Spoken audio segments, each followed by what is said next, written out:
Greetings, and welcome to Today in Trek, our daily show about what has, is, and will happen in the world of Trek. It's January 9th, and our guest host today is Admiral Complicatus, and we're going to be in orbit around Earth on the last day of Old Earth Space Dock on Star Trek Online. By the time the show goes out, the new ESD should be in orbit around Earth. No coffee of the day today, but if you've got a favorite coffee vendor that also contributes to the greater good, let me know and I'll give them a try and a shout out. On to Today in Trek. Birthdays first. Basil Langton, who played the caretaker in the first episode of Voyager, was born in 1912. Jonathan Farwell was born in 1932. He played Walker Keel in the TNG episode Conspiracy. Shout out to Lansing, Michigan as his birthplace. I like Lansing. Jane Breslaw was also born in 1932. She played the thrall to Moon in the TOS episode The Gamesters of Triskelion. By the way, this was her only known television acting role. Kay Callan was born in 1936 and is the winner of today's 6 Degrees of Trek Separation. Miss Callan played Alcia in the DS9 episode Rivals, but has also worked with dozens of other Trek stars, including Terry Hatcher, Tracy Scoggins, Adrienne Barbeau, Clancy Brown, John Fleck, John Savage, Jason Wingreen, Robert Ito, Gary Wahlberg, William Daniels, no, not Dan Daniels, Ed Begley Jr., Kristen Pickles, Deborah May, Alfre Woodard, Jane Wyatt, John Larroquette, Scott Bakula, Dean Stockwell, Corbin Burnson, Larry Drake, David Gattro, Sharon Lawrence, Gordon Clapp, Stephen Collins, Catherine Hicks, Miguel Ferrer, I can never say his name right, Miguel Ferrer, and Jerry O'Connell, Jonathan Banks, Whit Bissell, Richard Hurd, Lawrence Luckenbill, Graham Jarvis, Ellen Oppenheimer, Lawrence Pressman, Logan Ramsey, James Sloyan, and William Wyndham. By the way, if you are playing Trek Separation, you do need to know what movies or shows these people were in together. And remember, you cannot use the Marvel Cinematic Universe to make the connections. TOS film editor Donald Rode was born in 1937. Rode was responsible for the creation of the blooper reel that was enjoyed by the cast and crew at the end of each season's filming. John Bowman was born in 1945. He played Colonel Linares Holm in the DS9 episode Shakar. Actor Shari Nims, who played Sayana in the TOS episode The Apple, was born in 1947. Tim Kelleher was born in 1956. He had multiple roles in TNG, Voyager, and Enterprise.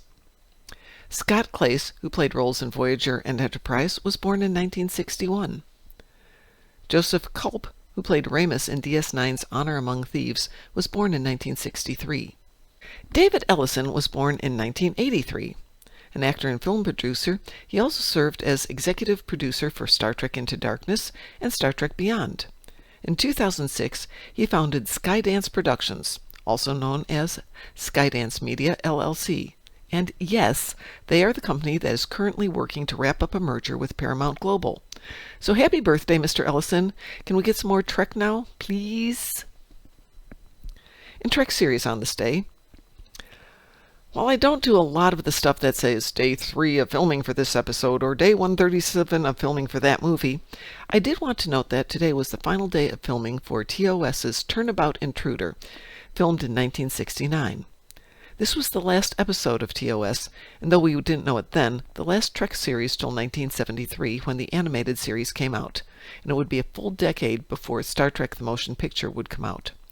Despite the campaigns to keep Star Trek going, the series didn't have the ratings that it needed to stay on the air, and while we can acknowledge that the choices of the days for the shows and the times greatly affected the audience numbers, the show had, in some ways, run its course. All good things come to an end, after all. Except in Trek, where nothing ever truly dies.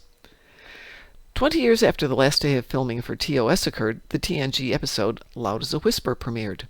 The premise is that two sides of a long-running planetary conflict have mutually chosen a mediator to try to resolve the conflict, and the Enterprise is going to transport that mediator.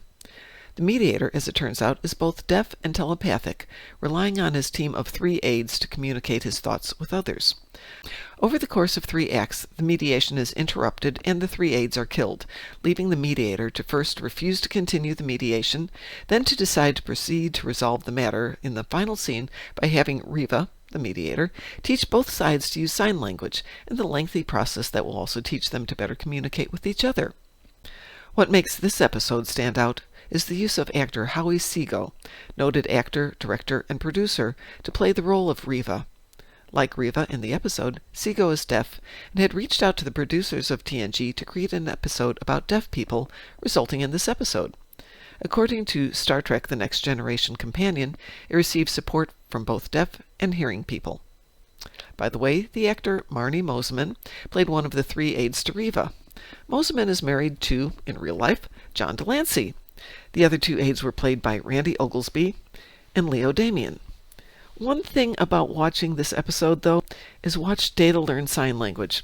The computer is showing him a hand sign, and he mix it, and then he begins to accelerate the speed. If you watch the computer, it's only about 10 signs that are being shown and constantly repeated over and over and over. We had 2 DS9 episodes premiere on January 9th, one in 1994, the episode The Alternate, and in 1995, Past Tense Part 2, which we discussed on the January 2nd show. The Alternate is a Season 2 Odo backstory episode that is, to be blunt, a bit too much monster sci-fi story than what we get in the later series when creating more in-depth backstories. In 2020, the short Trek episode Children of Mars premieres.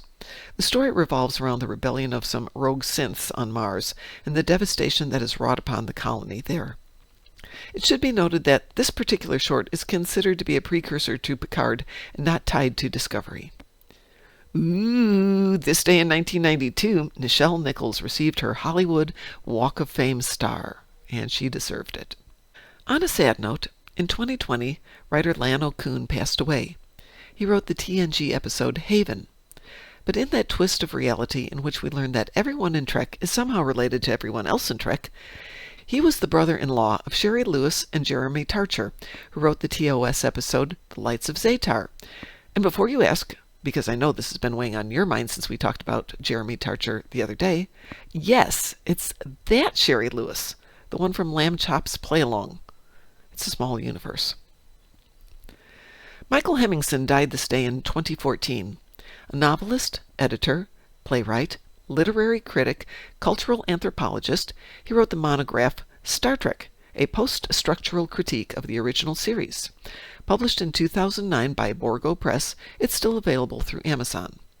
To quote the back cover, in this unique monograph, Michael Hemmingson looks beyond the original 1960s Star Trek as a mere televisual milestone, the only TV series to last just 3 seasons, yet create a franchise worth billions of dollars, and considers the socio-anthropological impact it has had on our culture, language, and science.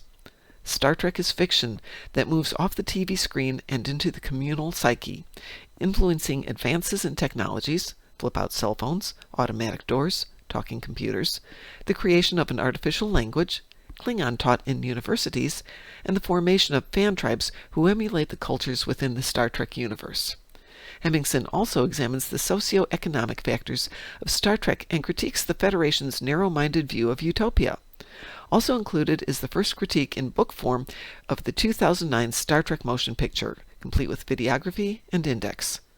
Just in case you didn't think people took Trek seriously. Trek History of the Future. We're 15 days from the Star Trek Section 31 going live on January 24th.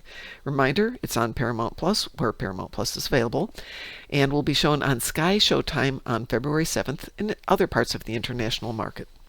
We'll have more about the release dates as I find it. We're also going to go into more in-depth information starting tomorrow. Script, actors, characters, plots, whatever we can find, but don't worry, no spoilers. And no discussion about whether it's going to be good, bad, why they did it, why they didn't do this, why they did do that, etc. until after the show premieres. Join us starting tomorrow for more Section 31 in depth. Take care, everyone, and we'll see you tomorrow.